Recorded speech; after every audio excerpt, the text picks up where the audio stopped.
CTV lead anchor Maralee Caruso recently sat down for a year-end interview with Premier Wab Kinew. The pair discussed some achievements from 2025 and also the challenges facing our province in the year to come. Here's part one of that conversation. He's still the most popular premier in all of Canada, more than 2 years into his inaugural term as Manitoba's premier. And among Wab Kinew's biggest wins this year was locating the remains of Morgan Harris and Mercedes Myron in a landfill search some said would be too difficult and too expensive. Wab Kinew joins me now in studio to look back at the year that was and ahead to the year to come. Premier, welcome. Yeah, thanks for having me. Nice to see you. You know, I brought up the landfill search because when I look back at 2025, it took just 3 months to find the remains of these women and cost a fraction of the original estimate. When you look back at your accomplishments of Premier, where does this rank? This is up there for sure. I mean, people were basically saying this was impossible, and working with the families, working with some great people in the civil service, engineers, everybody else, we were able to bring some closure to the families and maybe hopefully just kind of help Manitobans move forward in a good way with some more unity. So I think that was very good. But if we look back at the year, honestly, probably one of the highlights for me was the patriotism. And Donald Trump said 51st state, everybody here in Manitoba was like, no. And it was amazing to see people do that while flying the Maple Leaf and have a lot of pride in our country. So I think that was, for me, one of the big highlights for 2025. On the flip side, is there anything in this past year you regret or didn't play out the way you hoped you would do differently if you could? Well, I think, you know, the Carberry overpass that we're moving forward with, we definitely had a false start there where we went out and we said, you know, there's this other model we were looking at, and we got an earful. So, I mean, I think it ended in the right place, but we probably could have saved ourselves and some other people some heartache if we would have maybe just done the overpass right from the start. One front you did face some opposition on was the location of the new supervised consumption site. Right. Yeah. How confident are you that you have the right location now? Or, you know, could we be looking at a third location, or are you scrapping this project altogether? No, I don't think so. I do think it belongs in this area because this is where the homeless services are. This is where a lot of the other addictions outreach is happening. So it makes sense to be in this area.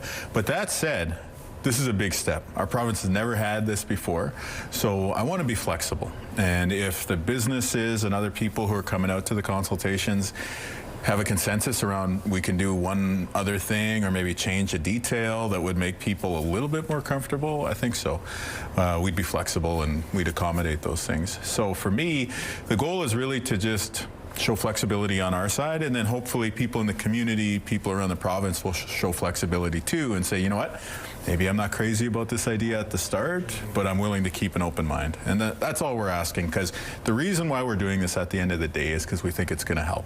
It's going to help with the overdose deaths that we've seen. It's going to help with things like HIV in the community, but hopefully it's also part of a broader move for public safety.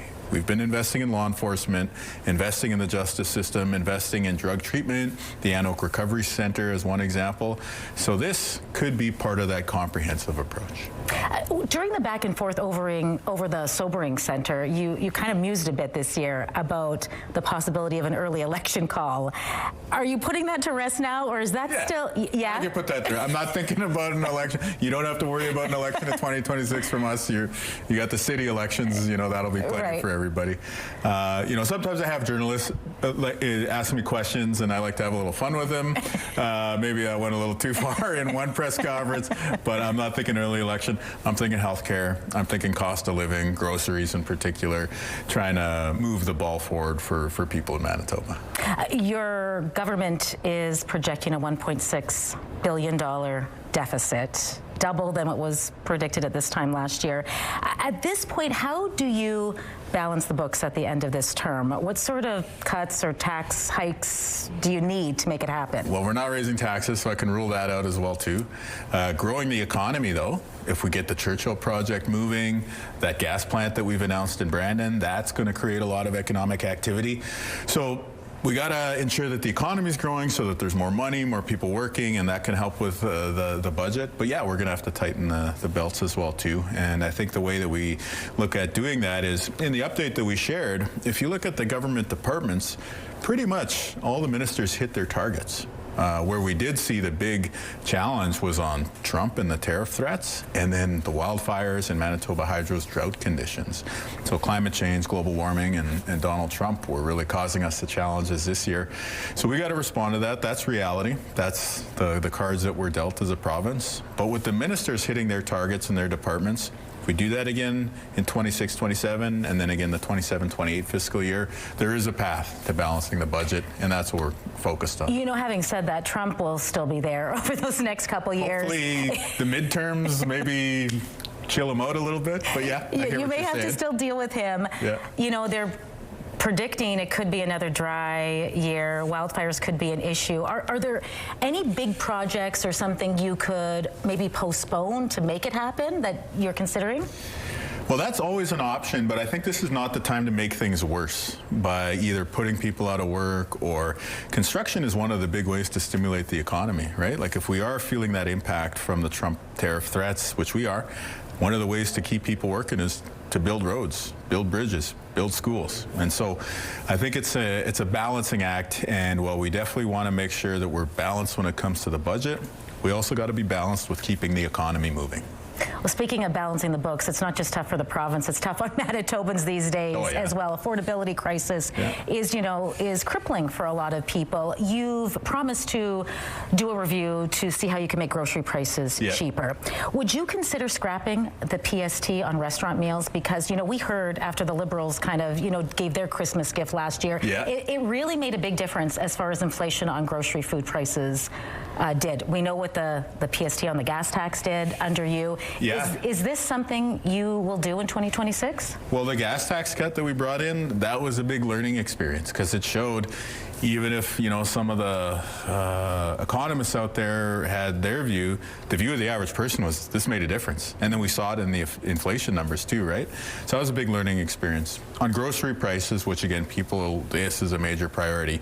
It's something you can't go without.